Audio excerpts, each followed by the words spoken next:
Hey guys, welcome back to The Artist Eye, where we look at the world just a little differently.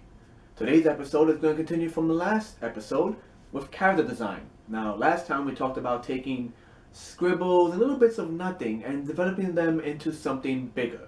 Today we're going to go up a little bit more on that little imaginary scale, and we're going to try to come up with a concept first to make the character. And there's different types of concepts. What I mean by that is there is a theme, like Batman, where everything is bat related, and then there's gimmick. So we're going to focus today on gimmicks. Now, when most people think gimmicks, they think of toys. They think of the 100 types of Batman toys, the 100 types of Spider-Man toys. Spider-Man has wings now. Spider-Man can shoot laser beams. It's kind of like that. It's an idea to catch the person's attention. So today, to narrow that down, we're going to focus on gimmicks in transforming toys. Now, when I say gimmicks, I don't mean when they take a sound box and stick it on wheels because the sound box is so big it takes up the entire toy.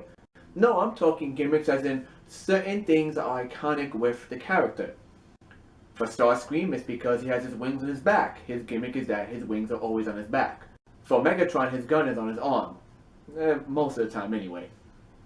Even something as silly as I want the head of my robot to be the person driving my robot. That's the gimmick. So what's the gimmick today? Well, my gimmick is that I want to make a toy or a character whose arms detach and become different people. We've seen this before. We've seen it in Voltron. We've seen it in Power Rangers. Nothing too crazy. So let's start with that. Start with your gimmick. If you want your character to have a giant sword, let that be the center of his attention. If you want your character to have 4 arms, let that be the center of your attention. Start with the idea, the gimmick, the catch, the hook, and then from there, you can then develop the character from there. So, going back to what I said before, my character is going to be a robot that has little robots that make his arms. So, first things first, let's start with some research. To the table.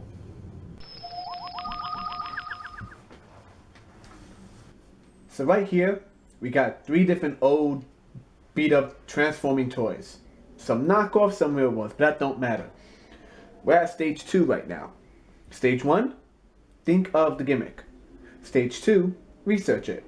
So, like I said before, there have been toys in which an arm or a leg transforms into something else. In this case, there's an old Grimlock toy, and his foot transforms into the robot arm simply by pushing upward. Okay, we got that. Hollow piece hides hand. Check. We get rid of that. Now we got a smaller figurine. This guy was known for becoming other body parts to other machines.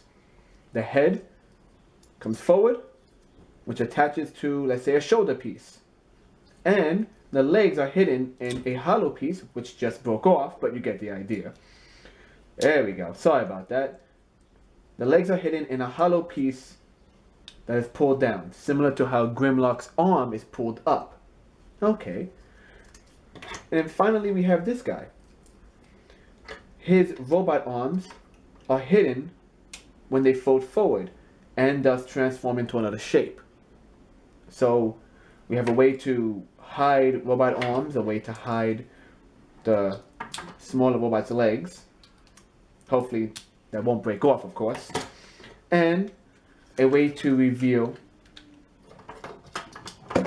the robot fist. Now, none of this is really needed for the final stage. We're not trying to make the toy. We're just trying to design it. So don't worry if you're not getting any of this into your mind and putting it together like a bunch of Lego blocks. It's just to give you an idea of where you're aiming. And from there, we then go to the drawing stage, which is, of course, the third part. See you there. So, as we established, step 1, think of the gimmick. This gimmick, robot becomes larger robot's arm.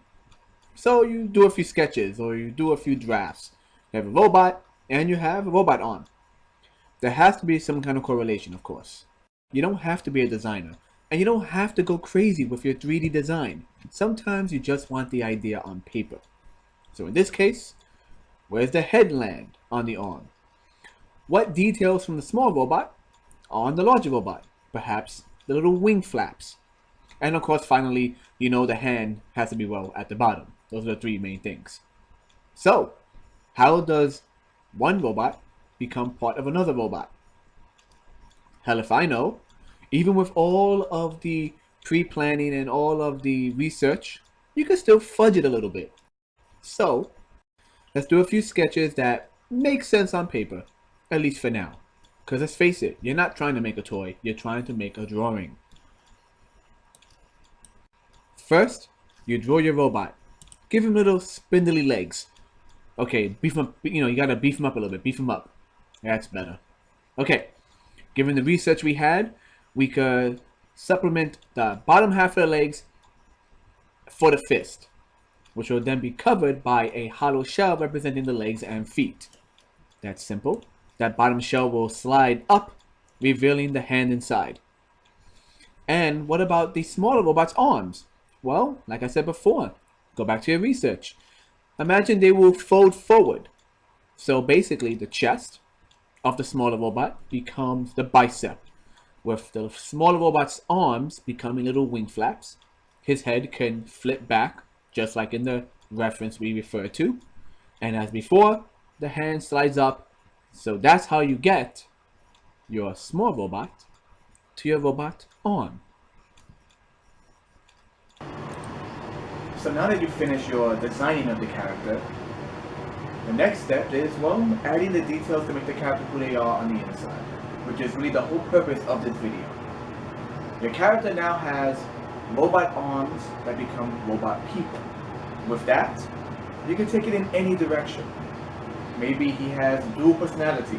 When the robot arms detach, they each have their own individual distinct personalities, and when they're on his body, the main character has split personality. Or the characters could be individuals on their own, separate from him. One could be the devil on his shoulder, one could be the angel on the other shoulder.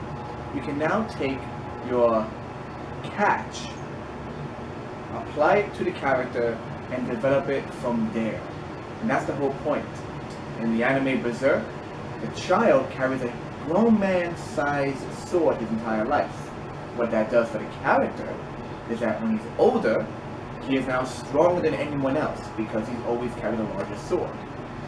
In shows like Ben 10, the character Four Arms, who of course has 4 arms, has clothes that match that. You can have a character shirtless with 4 arms, like Goro from Mortal Kombat.